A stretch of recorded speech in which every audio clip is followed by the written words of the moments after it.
and the research team requested time on NASA's Hubble Space Telescope to see if there was truly a moon. Now, the data from Hubble is in and processed. Have scientists found our first exomoon? Looks like they still need more observations to be 100% sure. The moons in our solar system are very diverse, some with liquid water, some that are potentially habitable, so being able to observe moons in different solar systems would give us a whole new treasure trove of interesting worlds to study.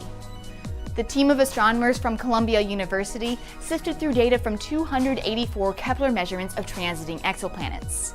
A transit happens when a planet passes directly between us and its star and blocks out a small portion of the star's light, which produces a dip in the amount of light coming from that star over time, called a light curve. If there's a moon on either side of the planet, we might be able to see a second, smaller dip in the light curve.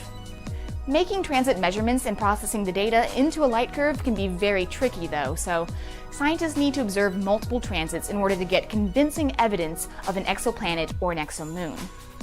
Out of the 284 planets the team looked at, they found one planet with an extra wobble in its light curve that might be a moon. This planet, Kepler 1625b, orbits its star once every 9.5 months, so it takes years to observe multiple transits. The team only had Kepler data from 3 transits of this exoplanet, so they sent a proposal to the Hubble Space Telescope to capture more data of this possible exomoon.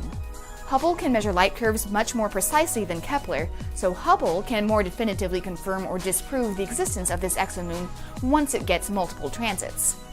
So far, the team of astronomers has collected Hubble observations of one transit of exoplanet Kepler 1625b.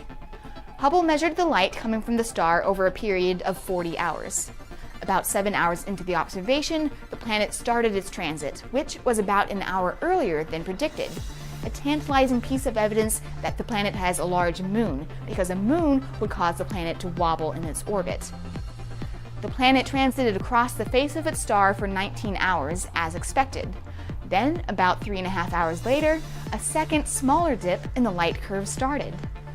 That right there is intriguing evidence of an exomoon. The Hubble observation unfortunately concluded before the possible moon finished its transit, so Hubble hasn't yet observed a full transit. This light curve appears like it shows an exomoon, but we can't say it's a definitive detection until Hubble observes at least one more transit. If this is actually a moon, what do we know about it? The planet Kepler 1625b is likely several times the mass of Jupiter. Its possible moon appears to be about the mass and radius of Neptune. The ratio between the mass of this planet and its moon is about the same as between the Earth and our moon, but scaled way up. Neptune-sized moons are obviously not something that exists in our own solar system, and we're not sure exactly how such a moon would form. When scientists first started discovering exoplanets, a lot of them were several times the mass of Jupiter because big planets are easier to detect. So a similar thing may happen when discovering the first exomoons. Finding planets and moons so different from the ones in our own solar system gives us a lot more knowledge of the many diverse ways planetary systems can exist. In the near future, scientists hope to use the Hubble Space Telescope to try to confirm the discovery of this exomoon, and then they'll use Hubble for follow-up observations of other planetary systems discovered by observatories like Kepler and the recently launched Transiting Exoplanet Survey Satellite, TESS. And then the upcoming James Webb Space Telescope will be able to take high-precision measurements in infrared wavelengths, which combined with Hubble will allow for detailed characterizations of a whole bunch of really interesting exoplanets and likely exomoons. So, if you like planets, and honestly, who doesn't? Stay tuned to learn about all sorts of fascinating new worlds.